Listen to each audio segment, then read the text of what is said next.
Good morning, everyone. So I messed up and I recorded a whole video of my backyard and I accidentally deleted it, and I don't have time to go through and redo it all.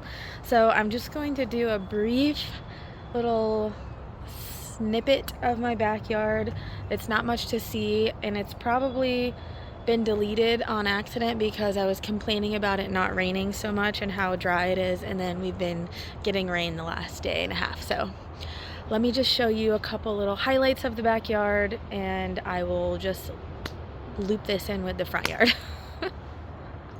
So the main part I wanted to show for the backyard and my whole yard right now is the blooming cranberry hibiscus, because they are looking so pretty right now.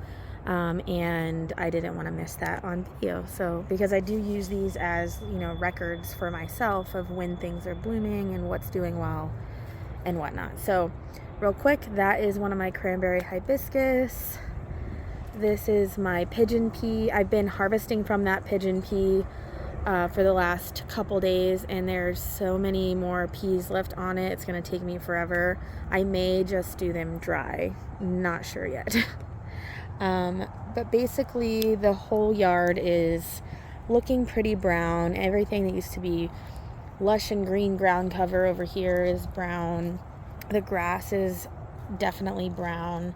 And I just did a bunch of cutback in the border over there. And I'm planning on real quick doing, or I'll just say real quick, I'm doing this whole area from the porch out in mulch, because this doesn't hold grass ever or any kind of ground cover because it's so dry and sandy. Even putting compost on it doesn't work. So I'm going to add another fruit tree like right around here. That's a peach tree right there. It's about a year old. And then the rest will be a walking path through there and mulched, because it'll look better as flower bed, because that'll give me an increase to plant in that area as well. I also went through like my porch. There's a little snapshot of the back porch. I still have some peppers, nasturtiums, alyssum. I seeded some kale in here. Those are some winter arrangements of amaryllis. I potted up a couple cypress. I'm about to decorate the back porch for Christmas, so getting all that going. And then another couple little arrangements in pots. And then this sweet alyssum has been blooming heavily, along with all of this kale and mint. And so the garden, or what are they called? The green stalks are looking really pretty. Let me back up here. I cut back my entire loop of railroad vine because it was just half dead on that side from lack of rain, I'm assuming, and it was getting some mealybugs, so I just went ahead and cut it all back. There's about 7 plants left that will come back in the spring, so I'm not worried about that. But now I can actually use the fire pit this year. And then this green stalk is also doing really well. There's a big broccoli down there, all of this calendula. I'm getting calendula from it every single day, and I'm going to use that to make a salve. And so it's nice. Over here, it's much of the same. I added drip irrigation earlier, like maybe the end of last month or earlier this month, to this back corner, and all of these shrubs are doing much better. And I'm still waiting on the, what is it called?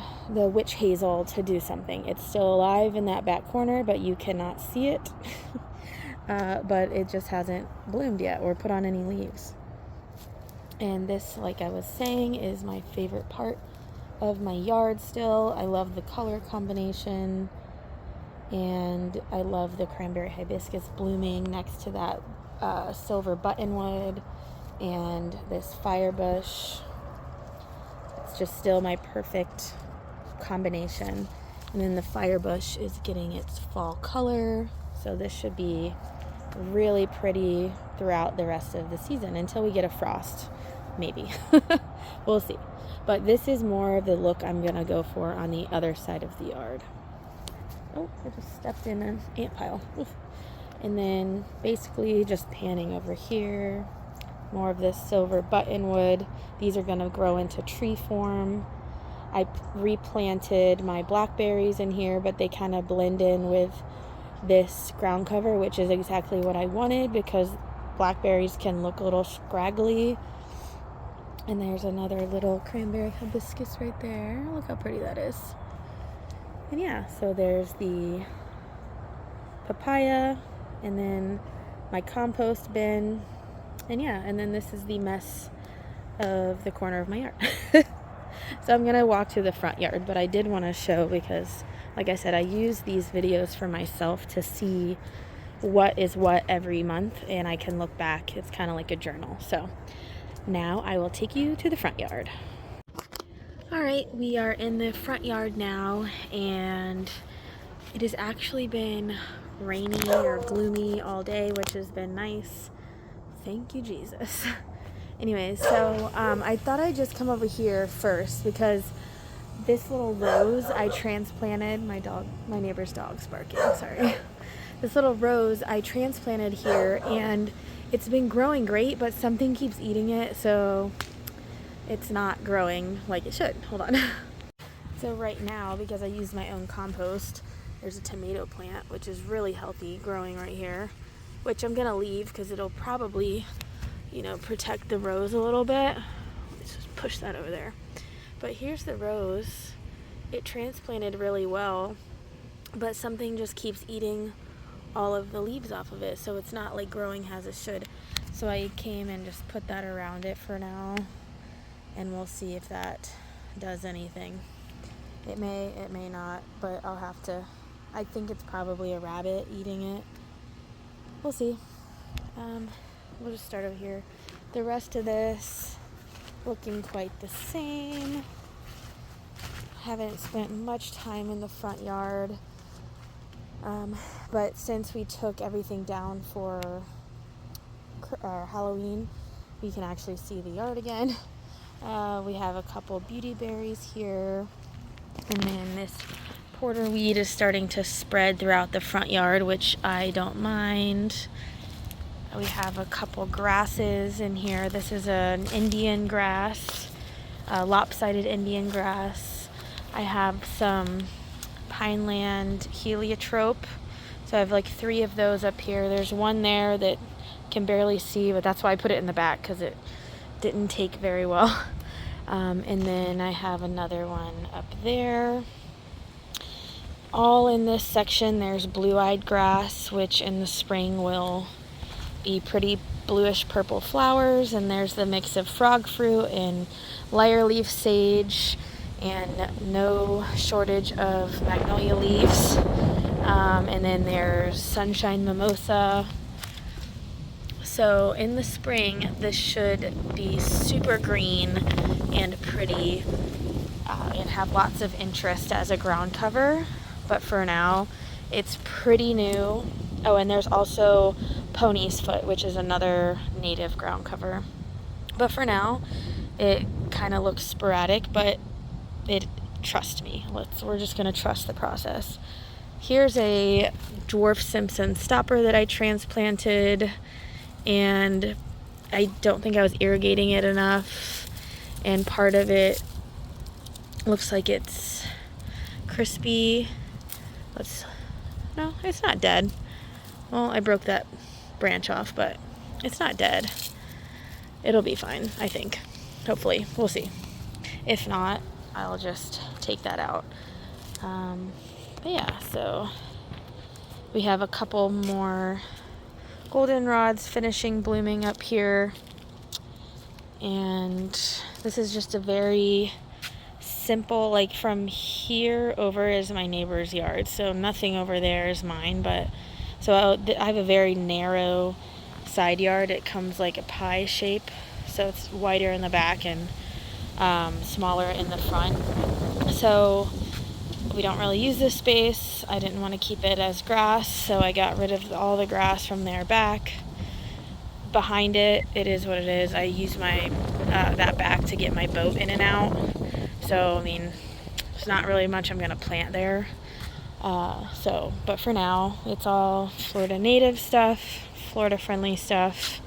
And then I do want to like make it more shrubby along the border here, but that's time and money. And yeah, so we're not doing that yet. Let's see. All the goldenrod is like past its prime now, and it's all going to seed, as you see here. So pretty soon I will come in and I'll cut them back if they look too bad. If they look decent, I'll leave them. I have found that goldenrod stems are very sturdy once they're dried. It's really windy right now. And so I actually use them as stakes in smaller plantings. So once these dry, they don't, they don't like decompose. They just will dry like a hard stem. So I use those a lot in the garden as a free staking system for other plants. So multi-purpose. I have some blanket flower that's looking pretty right now. I left that. This is looking pretty much the same. The grasses are, gone to seed. This is still looking pretty cool. The corky stem passion flower vine growing up this goldenrod. But I mean, as far as interesting goes, I think my yard wins that award because it's definitely not like all the others. So over here,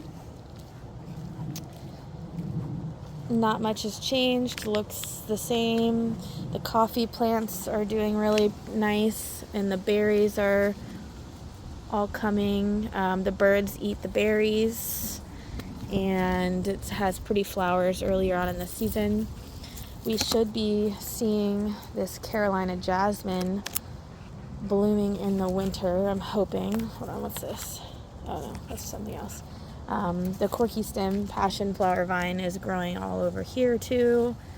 For some reason, the butterflies haven't found the one under this tree, so I get to enjoy, it as a mature vine and even fruiting. And then another coffee plant. Get all the berries down in there.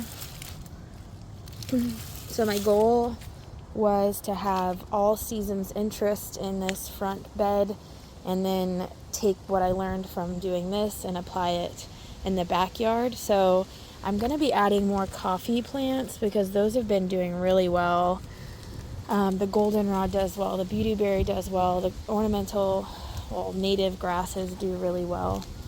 And so I'm going to keep doing that, as well as the lyre leaf sage. So this is how pretty they are, this purple color.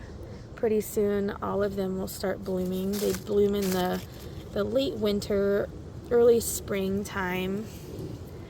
There's pretty pops of purple, along with the porterweed, because the porterweed has a similar color flower. But all the yellow is basically fading and turning into seeds. I do have purple coneflowers in here, and there's one that's on a super tiny stem, but I left it because it's so cute. I have some, rogue grass growing in here. I'm gonna pull that. This used to be all grass, but I let the decomposed leaves from this oak tree 2 falls ago just suffocate all the grass, and that's what I planted in. I didn't amend the soil or anything. I completely planted it in a spot that had grass. Not very nice looking grass, but grass nonetheless. Let's see. Over here, there's still bumblebees and stuff. Let's see. I think I'm going to come in and do something pretty along the bottom here for the rest of the fall. I have stuff seeded in there that's still small. Like there's like tiny plants, and there's little, what are they called? What am I trying to say? Coneflower plants growing, but they don't have much interest yet, and I do want this to, you know, stay pretty. So I think maybe some like purple asters would be pretty in here. But the roselle hibiscus is all doing what it should and blooming. I've been harvesting the roselle calyxes for the last couple weeks now, and drying them out. I've made tea with them, and it's really good. I have noticed, though, that... Oh, look, there's a bee. Oh. Aw, how cute. I have noticed that the flowers are starting to get small. Like, look how small that is. Not all of them are big flowers. Some of them are tiny like this. And I think that's just because of the cooler weather. So, you know, take it how it comes. But next year I'll just seed it a little early. Here's my black-eyed Susan gone to seed. And I kind of just, you know, sprinkle the seeds wherever. This is a... What's that? Oh, no. This is my flatwood plum. It's lost its leaves. I actually got rid of the leaves earlier that had spider mites on them. So it's deciduous anyway. And that's a very young tree. It's not even been in there a year yet. Let's see. Oh, this pot I've been eating arugula out of a lot. And it just keeps growing back. And then there's a couple sunflowers in it. So a sunflower in November. It's always nice.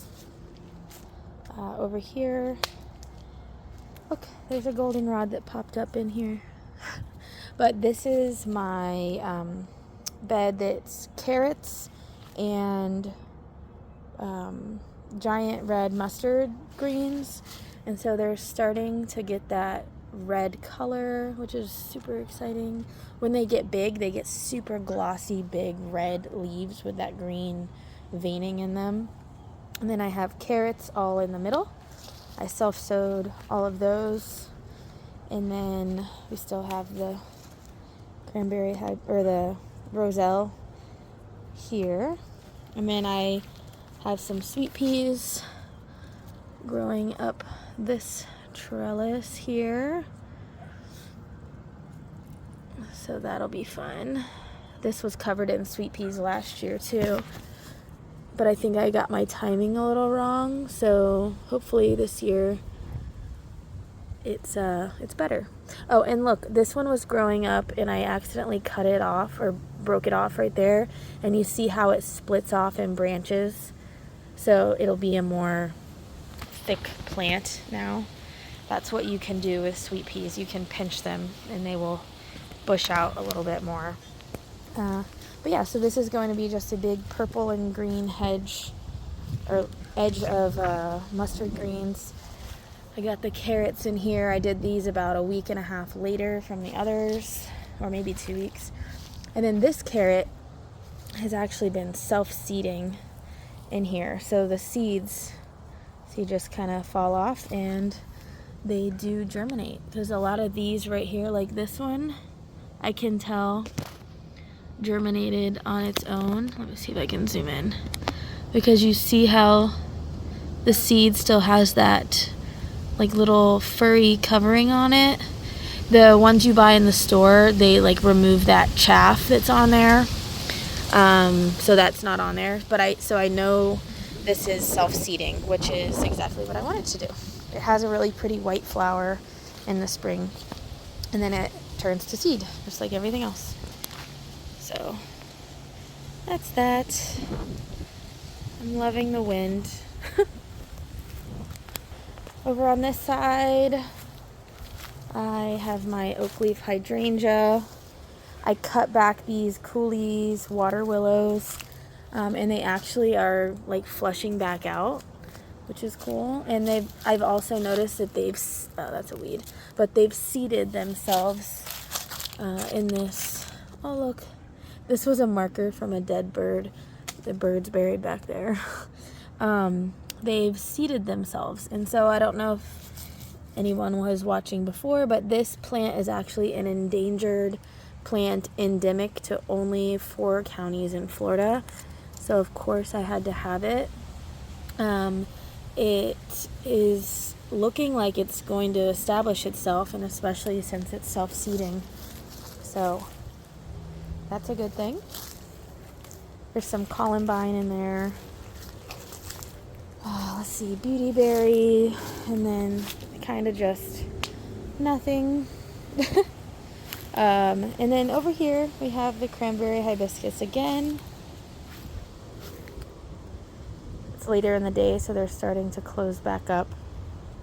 But yeah, this plant is actually laying on its side. It's not actually supposed to be facing that way. It just flops over because they are just super top heavy. So if you look, it's laying on its side. But if you have one in your garden and it does flop over, it kind of corrects itself towards the sun. So if you can handle, or like let it do what it wants, it kind of just corrects itself. So, and I see a couple loofahs up there that I need to get before they rot. But yeah, that looks to be the end of this garden tour. I think I'm gonna go inside and enjoy the rest of my lunch break. But thank you so much for watching, and stay tuned to the next one. Bye.